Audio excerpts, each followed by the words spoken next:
বিভিন্ন গ্রামে আছে অনেকে কাজ কাম না কইরা টাকা আছে আর খালি সুদে টাকা দেয়। আপনাদের এলাকার কথা বলছি না, আছে এরকম?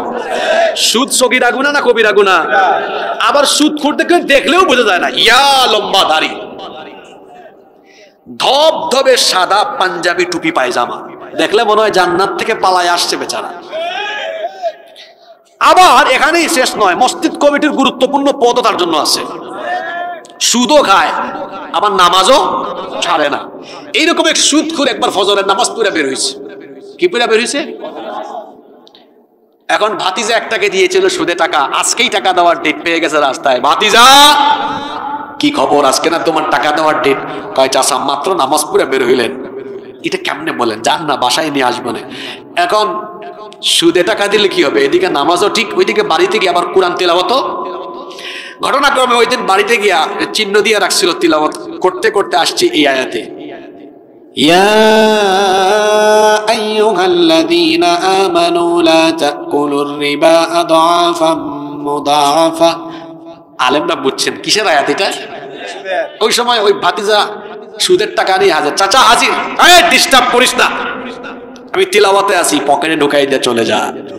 চাচা তিলাওয়াত করে কিসের আয়াত? ঢুকাই কি? এরকম সুদখোর আমার সমাজে নাই। সুদ হলো মারাত্মক কবিরা গুনাহ। যারা সুদের সাথে সম্পৃক্ত, আল্লাহর নবী বলেছেন যারা সুদ দেয়, যারা সুদ নেয়, যারা সুদের সাক্ষী হয় এবং যারা সুদ লিখে রাখে, সকলের উপরে লানত করেছেন মুহাম্মদ সাল্লাল্লাহু আলাইহি ওয়াসাল্লাম। যারা সুদের সাথে সম্পৃক্ত এরা আল্লাহ আর রাসূলের সাথে যুদ্ধ ঘোষণা করে দিয়েছে। কোরআনে কারিমে আল্লাহ বলেছেন যারা সুদের সাথে সম্পৃক্ত এরা শয়তানের আসর করা রোগীর মতো কিয়ামতের ময়দানে হাজির হবে।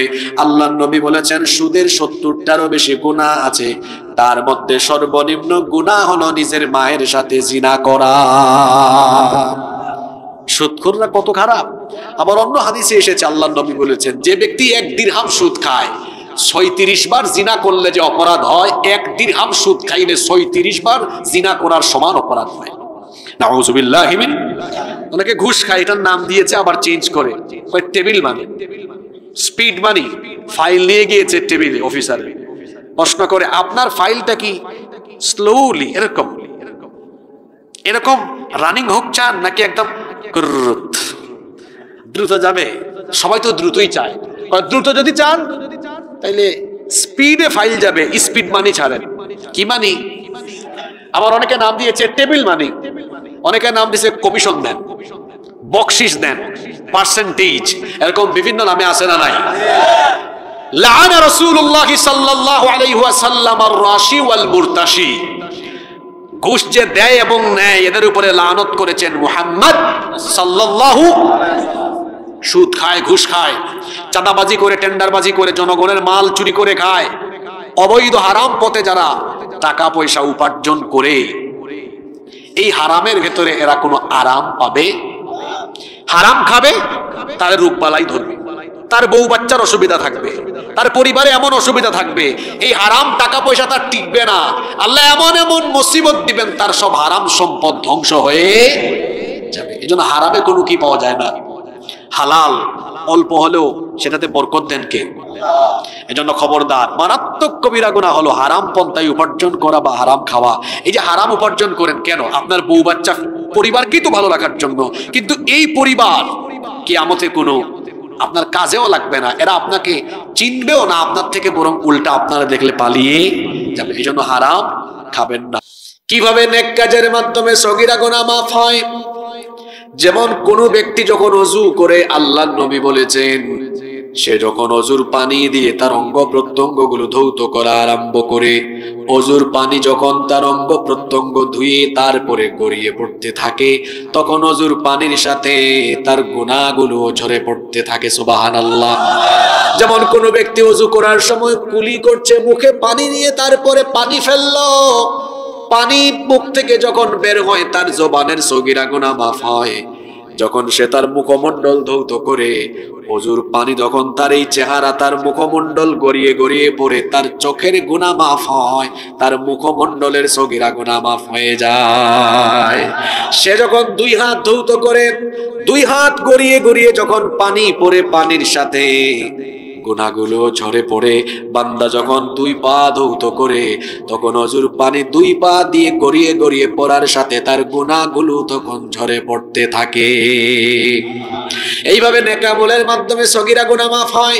যেমন কোন ব্যক্তি যখন ঘর থেকে বের হয়ে মসজিদের উদ্দেশ্যে হাঁটা আরম্ভ করে, আল্লাহর নবী বলেছেন যখন সে ঘর থেকে বের হয়ে মসজিদের উদ্দেশ্যে হাঁটা আরম্ভ করে, প্রতিটি পদক্ষেপে পদক্ষেপে, প্রতিটি কদমে কদমে তার আমলনামা থেকে যিনি সগীরা গুনাহ মাফ করে দেন তিনি কে? আবার আরেকটা লাভজনক আমল হলো দুরূদ।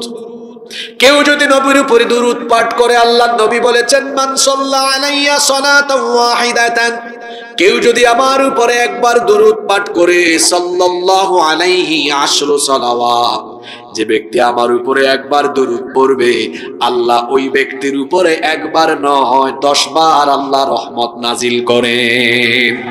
এখানেই শেষ নয়, ওয়া হুত্তাত আনহু আশরু খাতিআত, যখন কোন ব্যক্তি নবীর উপরে একবার দুরূদ পাঠ করে, তখন তার আমলনামা খুলে তার আমলনামা থেকে সঙ্গে সঙ্গে 10টা সগীরা গুনাহকে ডিলিট করে দেওয়া হয়। তাহলে বোঝা গেল সগীরা গুনাহ নেক আমলের মাধ্যমে মাফ হয়, তবে শর্ত হলো কি থেকে বাঁচতে হবে? জোরে বলেন, কি থেকে বাঁচতে হবে? কবিরা গুনাহে লিপ্ত থেকে কেউ যদি নেক আমল করে করে করে করতে থাকে, তার কোন আমল আল্লাহর দরবারে কবুল হয়? আমার সমাজে এমন বহু আলহাজ ইমান আলী আছে, নাম তার ইমান আলী। এই ইমান আলী সমান তালে প্রতিদিন কবিরা গুনাহ করে, আবার নামাজেও সামনের কাতারে থাকে। আবার এই ছেলেটারে দুই রাত বেয়াদব ছেলে,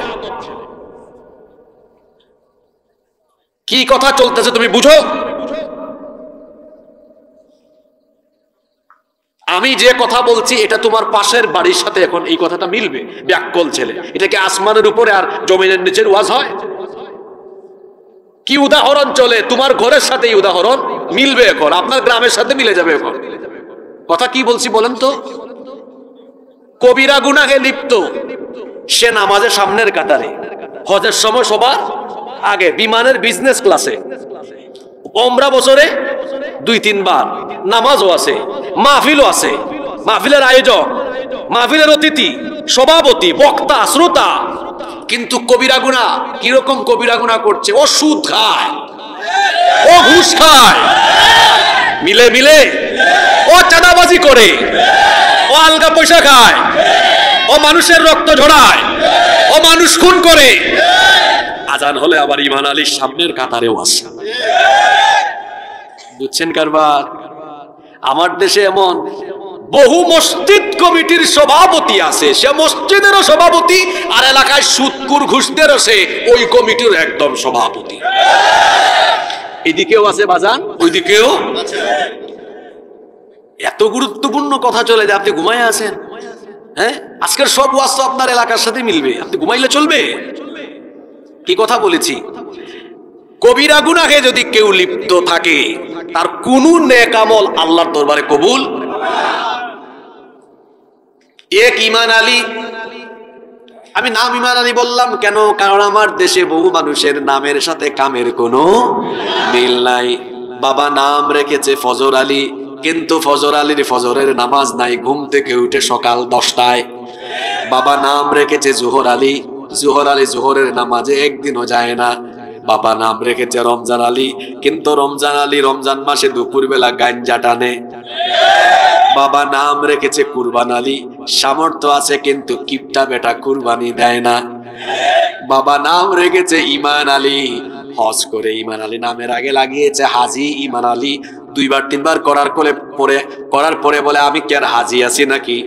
2 বার ডবল ট্রিপল হয়ে গিয়েছে, এখন আমারে আলহাজ লাগাও।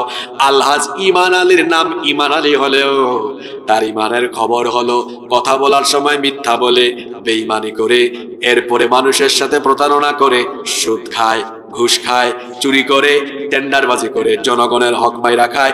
এই জাতের বহু ঈমান আলী আমার সমাজে আছে না না? এই জাতের বহু ঈমান আলী আমাদের সমাজে। দুই প্রকার গুনার কথা বলছে, কিন্তু সগীরা গুনাহ বান্দা করছে, ভুলবশত হয়ে গিয়েছে, ওইটা নেক আমলের মাধ্যমে কি হবে?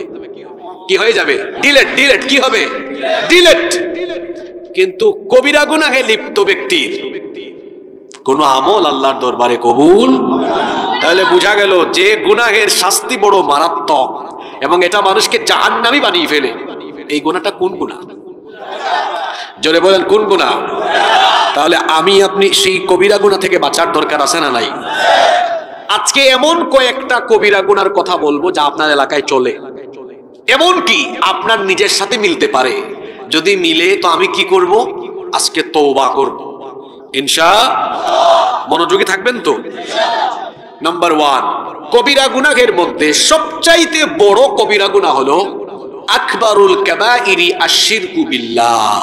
সবচাইতে বড় কবিরা গুনাহ হলো আল্লাহর সাথে শিরক করা। আল্লাহর সাথে কি করা? মা মানা শিরক? হোয়াটস দ্য মিনিং অফ শিরক? শিরক শব্দের অর্থ কি?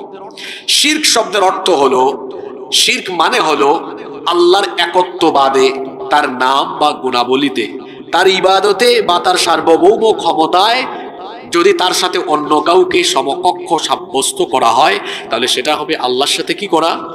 জোরে বলেন কি করা? যে ব্যক্তি শিরকে লিপ্ত, আপনারা বলবেন হুজুর আমরা কেউ শিরক করি না এই এলাকায়, আমরা সবাই এক আল্লাহ বিশ্বাসী। একটু পরে বুঝবেন গো কেমনে মিলে যায়, কত শিরক আছে। মনোযোগ থাকবে তো? সেটা বলার আগে বলছি যে শিরকে লিপ্ত ব্যক্তির ক্ষতি হলো 3টা। কয়টা ক্ষতি?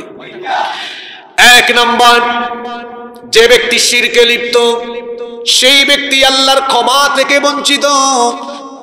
আমি প্রতিটা পয়েন্টের সাথে আয়াত, সূরা নাম্বার, আয়াত নাম্বার বলে দিব, বাড়ি গিয়ে মিলায় নেবেন।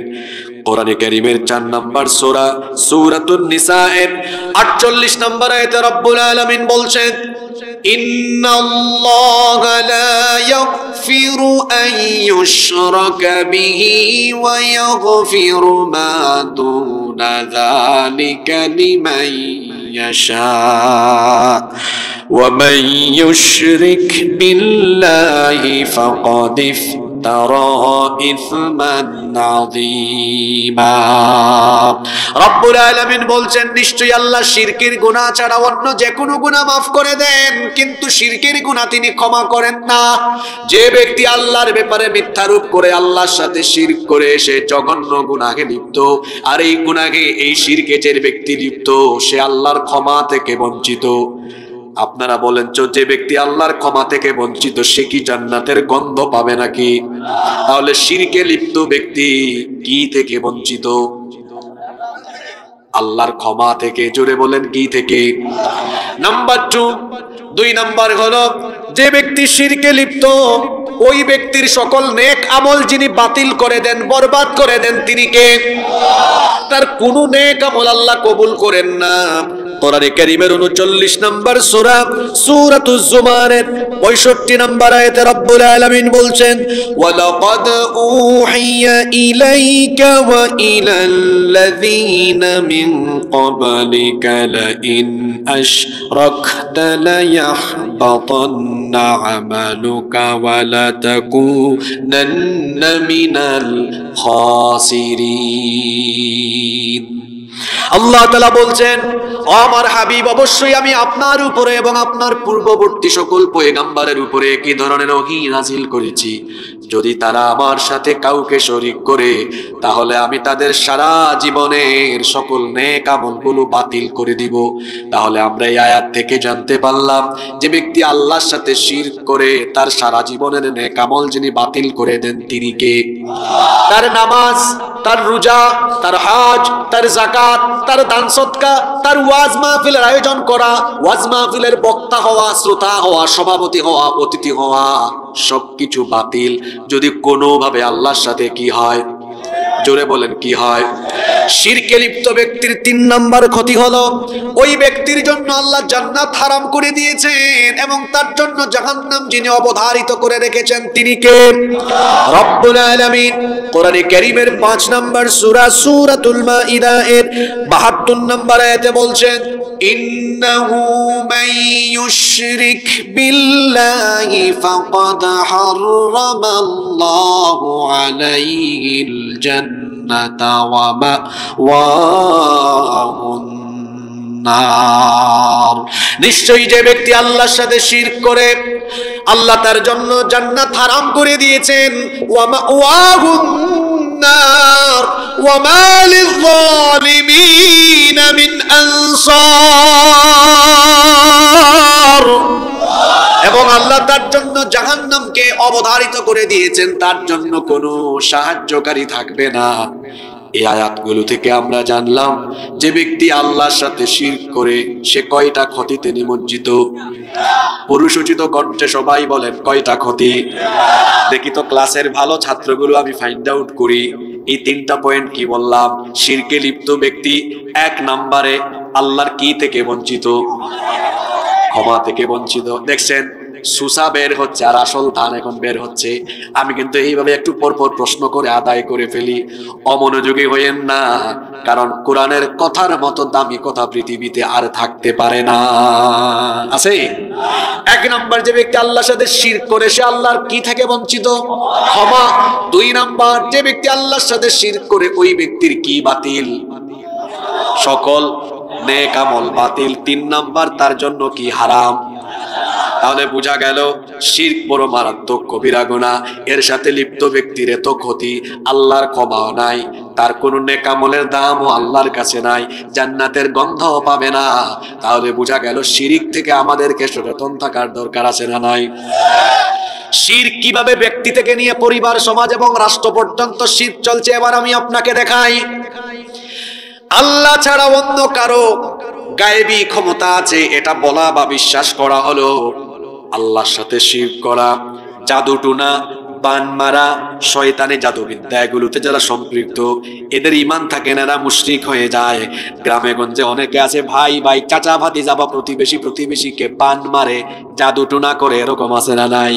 জাদুবিদ্যা হলো শয়তানি বিদ্যা। যারা জাদুবিদ্যা কিংবা যারা বান মারা এগুলোর সাথে সম্পৃক্তদের ঈমান থাকে না, এরা মুশরিক।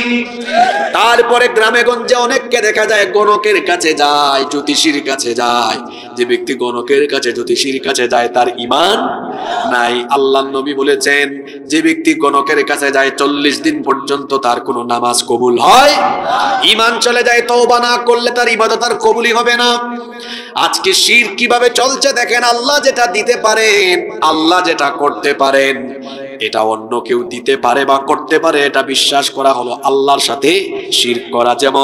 যেমন সন্তান দেওয়ার মালিক কে? কেউ যদি কোনো জিন্দা পীর বা মুর্দা পীরের কাছে গিয়ে সন্তান চায় তার ঈমান। আজকে শিরক একদম ব্যক্তি থেকে নিয়ে শুরু হয়ে রাষ্ট্র পর্যন্ত, আপনার রাষ্ট্রীয় পর্যায়ে শিরক হচ্ছে, আপনার কোনো খবরও। তাওহীদের বৈপরীত্যের ভিত্তিতে শিরক 3 প্রকার। আবার শিরক হলো মোট কথায় সহজ অর্থে 2 প্রকার, শিরকে আকবার এবং আসগার। তাওহীদের বৈপরীত্যের ভিত্তিতে এটা আবার 3 প্রকার। এর মধ্যে একটা প্রকার হলো আশ-শিরকু ফিল ইবাদাহ, আল্লাহর ইবাদতে শিরক করা। আজকে আপনার দেশের সর্বোচ্চ পর্যায়ে আল্লাহর ইবাদতের সাথে শিরক হয়, কারো কোনো খবর নাই। আগে ঠিক কইলেন না, কিসের ঠিক কইলেন? আমি কি বলছি কেমনে হয় বলাই তারপরে ঠিক কইলেন। আজকে আল্লাহর ইবাদতের সাথেও কি হয়, কিভাবে হচ্ছে? আচ্ছা, হালাল হারামের ইখতিয়ার কার?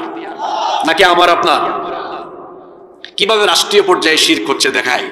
আল্লাহ করেছেন হালাল, রাষ্ট্র করেছে হারাম। আল্লাহ করেছেন হারাম, রাষ্ট্র করেছে। বেশ উদাহরণ আছে, কয়েকটা দেই। আপনাদের রামপুরে যদি 17 বছরের মুন্না 15 বছরের মুন্নিকে বিয়ে করে ফেলে, আপনাদের দেশের আইনে এটা কি জায়েজ কাজ না অপরাধ? কথা বলছেন না কেন? এটার নাম কি জানি দিয়েছে? বাল্য বিবাহ। কিন্তু আল্লাহর আইনে এটা কি অপরাধ? কথা বলেন। এটা হলো বালেগ বিবাহ। কি বিবাহ? আল্লাহ করেছেন হালাল, আপনি করলেন কি? উল্টায় দেন তো এবার। লাউ তোলা, ঝাউ তোলা, বট তোলা, আম গাছ তোলা, মুন্না 17 বছরের মুন্না 15 বছরের মুন্নিরে বুট খাওয়ায় দেয়, বাদাম খাওয়ায় দেয়, দুইটা একটা একটা হাত ধরে কবুতরের জুরার মতো বসে থাকে, মাখামাখি ঢলাঢলি করে। আল্লাহর আইনে অপরাধ এবং হারাম, আল্লাহর আইনে, আপনাদের দেশের আইনে ব্যাপারই না। আপনার দেশের আইনে আল্লাহ করেছেন হারাম, আপনি করছেন কি? কথা বলে না কেন? আল্লাহ করেছেন এই যে 17 বছরের মুন্না 15 বছরের মুন্নির এনে বুট খায়, ডলাডলি মাখামাখি করে, আল্লাহ করেছেন। আর আপনি বলেন ব্যাপার না, আপনি করলেন হালাল, ব্যাপার না এটা। আবার 17 বছরের মুন্না 15 বছরের মুন্নিকে বিয়ে করে আল্লাহ করেছেন হালাল, আপনি করেছেন আইনত অপরাধ। এভাবে রাষ্ট্রীয়ভাবে আল্লাহর সাথে শিরক করা হচ্ছে, হালাল হারামের ইখতিয়ার কার। বুঝতেছেন শিরক কোন দিকে ঢুকছে এখন? আপনি আগে ভাবছিলেন হুজুর এগুলাতে আমরা নাই, আরো আছে গো। বলবো সকল ক্ষমতার মালিক কে? না না না না না, আপনাদের দেশের আইনে। একজন সরকার বলছে এই পোলাটা খুব ট্যালেন্ট। কেন ট্যালেন্ট আমি একটু পরে বলবো। দেশের আইনে হলো সকল ক্ষমতার উৎস। আচ্ছা, জনগণই যদি সকল ক্ষমতার উৎস হইতো, যদি মানুষের কাছে ক্ষমতা থাকতো, আপনার কি পেট ব্যথা, মাথা ব্যথা, ঘাড় ব্যথা, মাজা ব্যথা, কোমর ব্যথা, এত ব্যথা হইতো? জ্বর, সর্দি, কাশি, আলসার, ক্যান্সার, করোনা, ওমিক্রন, কুমিক্রন, ডুমিক্রন, এগুলা হইতো? তার মানে আপনার নিজের শরীরের উপরই আপনার কোনো নিয়ন্ত্রণ বা ক্ষমতা নাই। আপনি কেমনে সকল ক্ষমতার মালিক হন? ক্ষমতার নামে তো আল্লাহ কোরআনে একটা সূরাই দিয়েছেন। এটা কোরআনে কারীমের 67 নম্বর সূরা। সূরার নাম সূরা মুলক। সূরার নাম সূরা মুলক। শব্দের অর্থ হলো পাওয়ার, অথরিটি, সভরেন্টি। মুলক মানে হলো ক্ষমতা, রাজত্ব, কর্তৃত্ব, সার্বভৌমত্ব। সার্বভৌম ক্ষমতার একমাত্র মালিক যিনি, তিনি কে? আল্লাহ। এই ক্ষমতার সূরা আল্লাহ শুরু করলেন কিভাবে? তাবারাকাল্লাযী বিয়াদিহিল মুলকু ওয়া হুয়া আলা কুল্লি শাইইন কাদির। বরকতময় সুবহান সেই সত্তা যার হাতে সকল ক্ষমতা। সকল ক্ষমতার মালিক যিনি, গলার আওয়াজ বড় করে বলেন তিনি কে? ওই পুলার কথায় চলে যায়, ট্যালেন্ট। সে বলেছে সরকার। যারা বলে মানুষ সকল ক্ষমতার মালিক, সকল ক্ষমতার উৎস জনগণ, এরা জনগণকে পাম দেয়, পাম দিয়া ভোট আদায় করে। ভোট আদায় করে ওই ছেলের মতো, সে যেটা বলছে তার জবাবটা সঠিক। তারপর কিসের জনগণ ক্ষমতার মালিক? তখন তারা নিজেদেরকে ক্ষমতার একচ্ছত্র মালিক মনে করে জনগণকে তারা নির্যাতনে পিষ্ট করে এমন ভাবে যে জনগণের পয়সায় কেনা গুলি তখন জনগণের বুকের উপর তারা চাপায়া দেয়। এই হলো এদের আসল চরিত্র, এই হলো এদের। বাবা, আপনার সামনে এসে আপনারা ক্ষমতার মালিক বানায়, সব ক্ষমতার মালিক আপনারা। এটা হচ্ছে আপনাদের থেকে ভোট নেওয়ার একটা টেকনিক। ভোট নেওয়ার একটা, নেওয়ার পরে আর ক্ষমতার মালিক আপনাদেরকে বানায়, একদম পিটায়, গণহত্যা চালায়। বের হলেই দেখেন নাই গত 15 বছরে ফেরাউনের দল যেই বের হয়েছে বুকের উপরে গুলি চালিয়ে ঝাঁঝরা করে দিয়েছে। এই হলো তাদের আসল চরিত্র, এই হলো তাদের। যারা বলে আপনাদের এলাকায় যদি কোন নেতা এটা বলে সকল ক্ষমতার মালিক জনগণ, তারে বলবেন আবার অজু কইরা আসো, অজু কইরা আবার তওবা করে ঈমান আনো, নইলে তোমার মতো নেতাকে এই মনোহরটিতে আমরা ঢুকতেও দিব না। সকল ক্ষমতার মালিক কি? আল্লাহ। তিনি যাকে চান ক্ষমতা দেন, যাকে চান ক্ষমতা থেকে আবার নামাতে পারেন, যাকে চান ক্ষমতা দিয়ে একটু ঢিল মারেন, লুজ করে দেন রশিটা, দেখি তুই কি করতে পারস। আমরা 15 বছর ধরে ওয়াজ শোনাইছি আপনাদেরকে যে জুলুমের পরিণতি ভালো হয়। আপনারা অধৈর্য হয়ে গিয়েছিলেন। আমরা বলেছিলাম পৃথিবীতে আল্লাহ কোন জালিমকে ইজ্জতের সাথে বিদায় হতে দেন নাই, সব জালিমকে আল্লাহ বেইজ্জত করেছেন। আমার দেশেও যারা জুলুমের সীমা ছাড়িয়ে গিয়েছিল, এদেশের ছাত্র জনতা তাদেরকে তাদের মামু বাড়িতে নির্বাসিত করে দিয়েছে।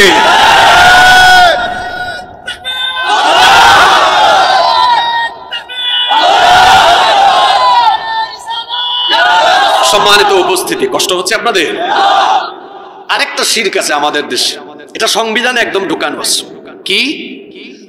ধর্ম নিরপেক্ষ মতবাদ, সেকুলারিজম। আমার দিকে তাকান, এখানে যদি 5 ধর্মের 5 জনকে আনেন, মুসলমান, হিন্দু, বৌদ্ধ, খ্রিস্টান, ইহুদি, আরো যা আছে আনেন, বলেন তো এই পাঁচজন কেউ কি তার নিজের ধর্মের বিপক্ষে যাবে? মুসলমান মসজিদে যায়, হিন্দু মন্দিরে যায়, বৌদ্ধ তার গির্জায় যায়, খ্রিস্টান তার পেগুডায় যায়, চার্চে যায়, প্রত্যেকে তার উপাসনালয়ে আছে, সবাই যার যার ধর্মের পক্ষে, সবারই ধর্ম আছে। একমাত্র ধর্ম নাই একজনের, ধর্ম নাই একজনের, তার নাম শয়তান। তার নাম কি? শয়তানের কোনো ধর্ম আছে? তার কোনো ধর্ম? শয়তান হলো ধর্ম নিরপেক্ষ মতবাদী। এই ধর্ম নিরপেক্ষ মতবাদের কথা যারা বলে বা বিশ্বাস করে বা প্রতিষ্ঠা করার চেষ্টা করে, এরা হলো আল্লাহর জমিনে শয়তানের খলিফা। কার খলিফা? জোরে বলেন, কার খলিফা? শুনেছি সংবিধান সংস্কারের কাজ চলছে। ইউনূস সাহেবকে বলবো, এই কুফরি মতবাদ, এই শিরকি মতবাদ, ধর্ম নিরপেক্ষ মতবাদ, এটাকে সংবিধানের অনুচ্ছেদ থেকে বাতিল করে এটাকে ডাস্টবিনে নিক্ষেপ করতে হবে। আজকে শিরক একদম মাথার উপরে আছে, আমাদের রাষ্ট্রে পর্যন্ত আছে। সবচাইতে বড় কবিরা গুনাহের নাম কি? কথা বলেন, সবচেয়ে বড় কবিরা গুনাহের নাম কি? এই ধরনের শিরকি মতবাদ বা শিরকি কথাবার্তা, শিরকি আকীদায় যারা লিপ্ত, তাদের সাথে আমাদের কোনো সম্পর্ক। চলনে বলনে কথনে উঠা বসা চলাফেরায় আকীদা বিশ্বাসে কোনোভাবেই আল্লাহর সাথে শিরক করা যাবে। আপনাদের কষ্ট হচ্ছে মনে হয়? তাইলে একটা কবিরা গুনাহের কথা বললাম। 2 নম্বর আরেকটি গুরুত্বপূর্ণ কবিরা গুনাহ হলো ফরজ নামাজ তরক করা, ফরজ নামাজ ছেড়ে দেওয়া। এটা কি গুনাহ? জোরে বলেন। এখন তো আওয়াজ বড় ছোট হয়ে গেল আপনাদের। এটা কি গুনাহ? প্রতিদিন নামাজ কয় ওয়াক্ত ফরজ? জোরে বলেন, কয় ওয়াক্ত?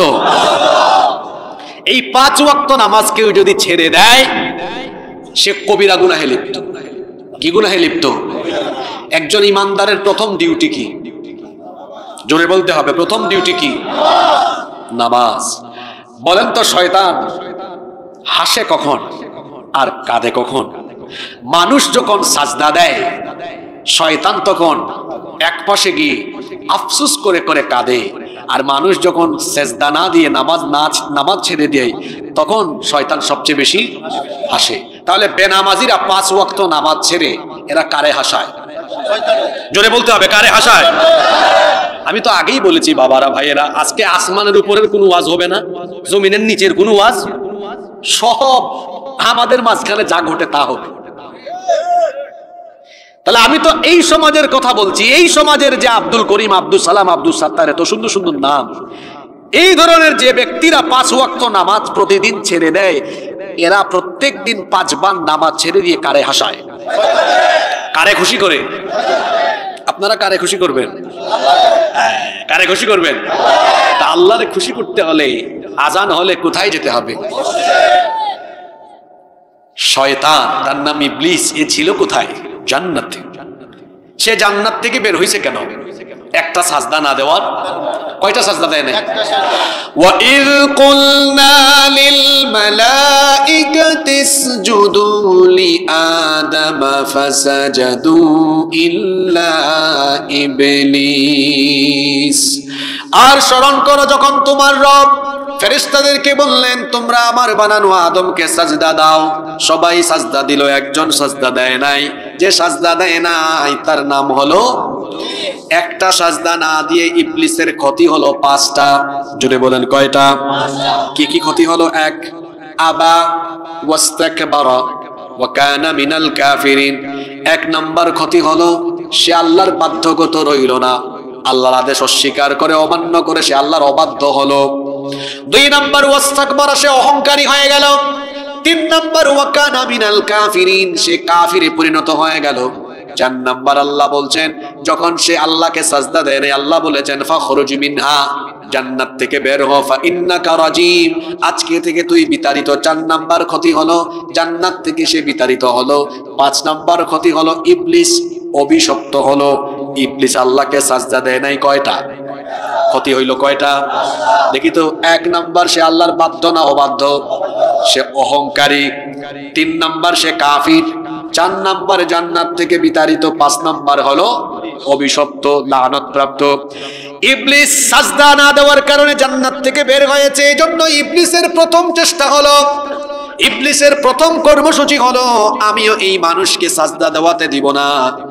এই জন্য আমরা যখন ঘুমাই, ঘুম থেকে নিয়ে শুরু করে একেবারে ঘুমানোর আগ পর্যন্ত 24টা ঘন্টা আমাদেরকে নামাজ থেকে দূরে রাখার জন্য আপ্রাণ জিহাদ করে শয়তান।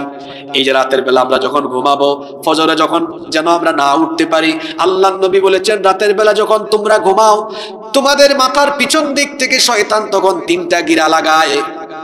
অনেক এলাকায় গিট্ট বলে, আপনারা গিরা বলেন না গিট্ট বলেন? 3টা গিট্ট লাগায়, প্রতিটা গিট্টর মধ্যে মন্ত্র পড়ে আর ফু দেয়। শয়তানেরও কিন্তু মন্ত্র আছে, নবীজি হাদিসে বলেছেন এই মন্ত্র পড়ে আলাইকা লাইলুন তাওয়িল ফারকদ, রাত অনেক লম্বা, তুমি আরাম করে ঘুমাও। কোন ব্যক্তি যখন ফজরের সময় ঘুম থেকে উঠে যায়, বিছানা ছেড়ে অলসতা ছেড়ে উঠে যায়, শয়তানের লাগানো 1 নাম্বার গিরা তখন ছুটে যায়। যখন সে ওযু করে, শয়তানের লাগানো 2 নাম্বার গিরাটা ছুটে যায়। যখন সে নামাজে দাঁড়িয়ে যায়, শয়তানের লাগানো 3 নাম্বার গিরা ছুটে যায়। শয়তান চেষ্টা করে কি করে না? এক সাজদা না দিয়ে ইবলিসের ক্ষতি কয়টা? একটা না দিয়ে তার যদি ক্ষতি হয় 5টা। 5 ওয়াক্ত আপনার জন্য সাজদা কয়টা? চিন্তা করছেন? 17 ওয়াক্ত, 17 ওয়াক্ত। কিন্তু সরি 17 ওয়াক্ত না, কি বললাম? নামাজ কত ওয়াক্ত? 5 ওয়াক্ত নামাজ হলো, সাজদা তো অনেকগুলা। আপনি যদি খালি ফরজও হিসাব করেন, হিসাব করে দেখেন তো, ফজরে 2 রাকাত, আমি যদি খালি ফরজগুলা ধরি, যদি ফরজগুলাও ধরি, 2 রাকাতে আছে কয়টা? 4টা। জোহরে 4 রাকাতে আছে কয়টা? 8টা। হইল কত? 12টা। আসরে 4 রাকাতে আছে আরো 8টা। 12 4 কত? 16। মাগরিবে আরো আছে 3টা। হইল কত? হইল কত? 16 আর 6 না 19 ছিল নাকি আগে? বেশ লাগাই দিলেন কেন? হ্যাঁ, বিসিএস ক্যাডার হইতে পারবেন। ফজরে কয়টা? 4টা। ফজরে কয়টা? 4টা। জোহরে কয়টা? 8টা। আবার আসরে কয়টা? 8টা। 8 8 কত? 16। 16 আর এদিকে 4 কত? 20। 20 আর 6 26। 26 আর 34টা। এক সাজদা না দিয়ে তার ক্ষতি যদি হয় 5টা, আপনি ডেইলি শুধু ফরজ হিসাব করলে হয় 34টা সাজদা। আপনার ক্ষতি যে কত হাজার হাজার কোটি আপনি কল্পনাও করতে পারবেন না। এত সাজদা ছাড়েন কেমনে আপনি? রাত 12টা পর্যন্ত ওয়াজ শুনে, ফজর আলীর ফজর, ওয়াজ মাহফিলের আয়োজক মাহফিলের পরের দিন ঘুমের থেকে উঠছে সকাল 9টায়। আছে না নাই? যদি বলেন আছে না নাই? আচ্ছা, আমাকে আজকে আপনারা দেখছেন, প্রথম দেখছেন, এরকম অনেকে আসেন না, জীবনে কোনোদিন দেখেন নাই। আমার দিকে তাকান। না, আমি এটা আমার কথা, আমার ঢুল পিটানোর জন্য আনি না, এটা উদাহরণ দিচ্ছি। আমারে যারা আগে কোনোদিন দেখেন নাই, আমার মা বাপ ভাই বোন হয়তো আমার মাথা না থাকলে হাত পা দেখেই বুঝবে, কিন্তু আপনারা তো আমাকে দেখেন নাই। এখন আজকে যদি গলা কাটা হাসিবুর রহমান এখানে আসতেন, মানে এই যে গলা থেকে নিয়ে বুক থেকে একদম মাথা পর্যন্ত নাই, পা থেকে বুক পর্যন্ত এতটুকু অংশ আছে, কমিটি যদি বলে এটা হাসিবুর রহমান, বিশ্বাস করবেন সবাই? হ্যাঁ, এখন তো ফিঙ্গারপ্রিন্ট বা ডিএনএর মাধ্যমে মানুষ চেনা যায়, কিন্তু সাথে সাথে চেনার উপায় হলো তার কি দেখা? চেহারা দেখা। আল্লাহ না করুক এই এলাকায় যদি একটা ভয়াবহ অ্যাক্সিডেন্ট হয়, 4-5 জনের মুখের উপর দিয়ে যদি চাকা চলে যায়, সব থেতলায়া যায়, কোন সাংবাদিক এসে কি বুঝতে পারবে এর পরিচয়টা কি? তাহলে মানুষের পরিচয়ের মূল আলামত বডির নিচে না উপরে? জোরে বলেন। তাহলে মানুষের এই 3.5 হাত বডির মূল অংশটা কোথায়? উপরে। মাথাটা হলো মূল।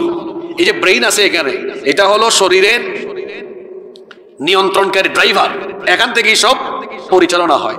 হিউম্যান ব্রেইনকে বলা হয়, মানুষের ব্রেইনকে বলা হয় মানুষের গোটা দেহের পরিচালক, ওখান থেকেই সব সিগন্যাল আসে। তাহলে মাথাটা হলো গুরুত্বপূর্ণ। 3.5 হাত বডির যেমন মাথা গুরুত্বপূর্ণ, ইসলামও যদি একটা ফুল বডি বা ফুল বিল্ডিং হয়, তাহলে এর মূল মগজ বা মাথা হলো নামাজ। মাথা হলো কি? নামাজ। মাথা কেটে ফেললে যেমন কোন ব্যক্তির পরিচয় জানা যায় না, ইসলামের মাথা, ইসলামের ইবাদতের মগজ হলো নামাজ। নামাজ যদি কেউ বাদ দেয়, নামাজ যদি কেউ ছেড়ে দেয়, তাহলে তার মুসলমানিত্বের প্রকৃত পরিচয়ও পাওয়া যায় না। সবচেয়ে বড় নেক আমল হলো, সবচেয়ে বড় নেক আমল কি? আল্লাহর নবী বলেছেন বাইনাল আবদি ওয়া বাইনাল কুফরি তারকুস সালাহ, আল্লাহর বান্দা আর কাফিরের মধ্যে পার্থক্য হলো নামাজ ছেড়ে দেওয়া। আল্লাহর বান্দা নামাজ ছাড়তে পারে। নামাজ তো শুধু সেজদার জায়গা না, এটা হচ্ছে আল্লাহর সাথে বান্দার প্রেমের আলাপন। সুবহানাল্লাহ পড়েন। কি কঠিন আলাপন, আপনারা এটা বুঝেন না তো। নামাজে যে আল্লাহ আপনার সাথে আলাপ করেন এটা বুঝেন না, আপনারা ফিল করেন না। এই জন্য দেখা যায় নামাজে দাঁড়ায় মশার কামড় বুঝে। আর ওই দিকে ঘটনা একটা মনে পড়ছে, বলবো বলবো বলবো আলী রাদিয়াল্লাহু আনহু যুদ্ধের ময়দানে তার পায়ে তীর ঢুকে গেছে। কি ঢুকে গিয়েছে? এখন সাহাবীরা এই তীর খোলার জন্য চেষ্টা করে, যখনই টান দেয় ব্যথা। আল্লাহ রসুল দেখলেন, বললেন থামো, একটু পরে আজান হবে। সাহাবীরা বললেন আজান হলে কি হবে?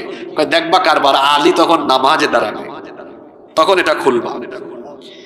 আজান হলো, আলী রাদিয়াল্লাহু আনহু নামাজে দাঁড়ালেন। নবীজি বললেন যাও, পা থেকে তীরটা খোলো। যেই তীর নামাজের আগে খুলতে গিয়ে বারবার তিনি উহ আহ শব্দ করেছেন, ছটফট করেছেন, সেই তীর নামাজের ভেতরে সাহাবীরা টাইনা টাইনা বের করছে, তিনি একবার উহ আহ আওয়াজও করেন নাই। নামাজের পরে তাকে জিজ্ঞেস করা হলো, বুঝলাম না, আপনি নামাজের আগে উহ আহ ছটফট করলেন, তীর বের করতে দিলেন না, এখন যে নামাজে আপনার তীর বের করলাম আপনি টেরও পাইলেন না। কি বললো, তাই নাকি? পার দিকে তাকায় দেখে তীর নাই। তখন তিনি বললেন আসল ব্যাপার হলো আমি যখন নামাজে দাঁড়াই তখন তো আমি আমার রবের দিকে মনোনিবেশ করি, তার সাথে আমি যখন কথা বলি আমি তখন দুনিয়ার কোনো হুশ আমার মধ্যে থাকে না, আমি আমার রবের প্রেমে তখন মশগুল মাতোয়ারা হয়ে যায়। এই হলো আলী রাদিয়াল্লাহু আনহু নামাজ। আমাদের নামাজ কেমন? আল্লাহু আকবার। আলহামদুলিল্লাহি রাব্বিল আলামিন। মশার কামড় কি পাইছে? টের পাইছে। ঘটনা আরেকটা মনে হইছে, বলবো? আবু হানিফা রাহমাতুল্লাহ আলাইহি, ইমামুল আযম, তিনি রাতের বেলা তাহাজ্জুদের নামাজে দাঁড়িয়েছেন। কিসের নামাজে দাঁড়িয়েছেন? সকল নেককার ব্যক্তিদের সিক্রেট আমল হলো তাহাজ্জুদের নামাজ। এটি মানুষকে আল্লাহর নৈকট্যশীল, নিকটবর্তী, প্রিয় বান্দায় পরিণত করে দেয়। সুবহানাল্লাহ পড়েন। আল্লাহ আমাদেরকে তাহাজ্জুদ গুজারি বানিয়ে দাও। রাতের বেলা দাঁড়িয়েছেন কোন নামাজে? পাশের বাড়িতে প্রতিবেশীর ঘরে আগুন লেগেছে। তো প্রতিবেশীর ঘরে আগুন লাগলে তো আশেপাশের সবাই এগিয়ে আসে, গ্রামের সবাই আসছে, এসে আগুন নিভাচ্ছে। কিন্তু সবাই তাকিয়ে দেখলো পুরা গ্রামের মানুষ এখানে চলে আসলো, আবু হানিফা কোথায়? গিয়ে আবু হানিফা রাহমাতুল্লাহ আলাইহি বাড়িতে দরজায় নক করছে। তিনি অনেকক্ষণ পরে দরজা খুলছেন। লোকজন বলে আস্তাগফিরুল্লাহ, আপনার পাশের ঘরে আগুন লেগেছে, গোটা গ্রামের মানুষ হইচই করে আগুন নিভিয়েছে, আপনি কোথায় ছিলেন? এত স্বার্থপর কখন থেকে হলেন আপনি যে এত আওয়াজ শুনেও আপনি বের হলেন না, এগিয়ে আসলেন না? এ কেমন প্রতিবেশী আপনি? তিনি বললেন কি বলছেন, কোথায়, কখন, কার বাড়িতে কখন আগুন লেগেছে? আচ্ছা, আপনাদের এলাকায় যদি এমন ঘটনা হয়, উনার বাড়ির পাশে আমার বাড়ি, আগুন লাগছে, আপনারা গিয়ে নিভাইলেন, তারপরে আমারে পাইছেন, বাড়ি থেকে বের করলেন, আমি যদি বলি কখন, কিভাবে হলো, ভালো বলবে না পাগল বলবে? লোকজন বললো আবু হানিফা, আমরা এতদিন ভাবতাম তুমি বড় বিচক্ষণ মানুষ, কিন্তু তোমার মতো জ্ঞানী মানুষও যে ঠাট্টা উপহাস মস্করা করে এটা তো আমরা জানতাম না, কখন থেকে এরকম হয়ে গেলে? তিনি বললেন ওয়াল্লাহি, আল্লাহর কসম, সত্যি সত্যি আমি টেরই পাইনি, কারণ তোমরা যখন আমার প্রতিবেশীর ঘরের আগুন নেভানোর কাজে ব্যস্ত ছিলে, আবু হানিফা তো তখন জায়নামাজে দাঁড়িয়ে নামাজে আল্লাহকে সাজদা দিয়ে, আবু হানিফা তখন জাহান্নামের আগুন নেভানোর কাজে আল্লাহর সাথে প্রেমের আলাপে মশগুল ছিল। সুবহানাল্লাহ। এই হলো তাদের নামাজ। আমি বলছিলাম নামাজ শুধু আনুষ্ঠানিক ইবাদত আর সাজদা দেওয়ার জায়গা না, নামাজে আল্লাহ বান্দার সাথে কথা বলেন। নামাজ হলো জান্নাতের চাবিকাঠি। আমরা জান্নাতে যেতে চাই কি চাই না? একটা বিল্ডিং এখানে আছে, কিন্তু এটা তালা দেওয়া, চাবি ছাড়া কি ঢুকতে পারবেন? চাবি লাগবে ঢোকার জন্য। আল্লাহ আপনাদেরকে জান্নাত দিতে চান, আপনারাও জান্নাতে যেতে চান, আল্লাহও আপনাদেরকে জান্নাত দিতে চান। এজন্য আল্লাহ কত দয়াবান, একবার নয়, দুইবার নয়, তিনবার নয়, চারবার নয়, প্রতিদিন আল্লাহ 5 বার আপনাদেরকে মুয়াজ্জিন দিয়ে ডাকান, হাইয়া আলাস সালাহ, নামাজের জন্য আসো, মুয়াজ্জিন দিয়ে ডাকাইয়া, আল্লাহ দেখেন ডাকাইয়া আনেন, আয় বান্দা আয় না, তোর জন্য তো জান্নাত বানিয়েছি, আয় আমি ডাকাইছি তোকে, আয় আয় আমারে সাজদা দে, আর সাজদা দিয়ে তোর জন্য বানানো জান্নাতের চাবিটা আমার কাছ থেকে নিয়ে নে। সুবহানাল্লাহ। কয়বার ডাকেন আল্লাহ? চিন্তা করছেন? আল্লাহ ডাকান, মুয়াজ্জিন দিয়া ডাকান, হাইয়া আলাস সালাহ, নামাজের জন্য আসো, ব্যাককল নামাজে যায় না। আর যুবক তো খুব তামাশায় লিপ্ত। এখন যৌবনের সাজদার দাম অনেক বেশি আমার ভাইয়েরা। এই রামপুর এলাকায় দেখবেন অনেক বয়স্ক বাবা এখন আর রুকু দিতে পারে না, সাজদা দিতে পারে না, ইশারায় নামাজ আদায় করে। এই জন্য তো আমরা বলি যৌবনে যত বেশি পারেন সাজদা দেন, কারণ বৃদ্ধ বয়সে অনেকে রুকু সাজদা ছাড়াই ইশারায় নামাজ আদায় করে। তখন আপনি আফসোস করবেন কেন যৌবনকে কাজে লাগালাম না। আর এই যৌবনের প্রতিটা সাজদা কত দামি।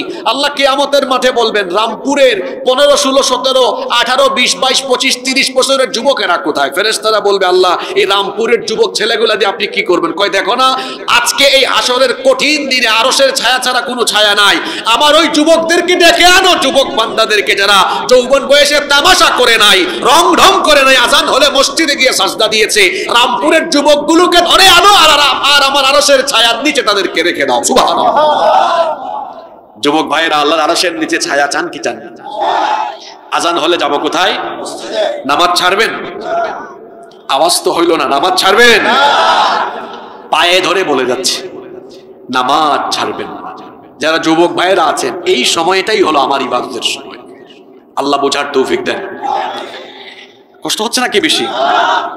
10-12 মিনিট থাকতে পারবেন না? আজকে গুরুত্বপূর্ণ ওয়াজ হচ্ছে।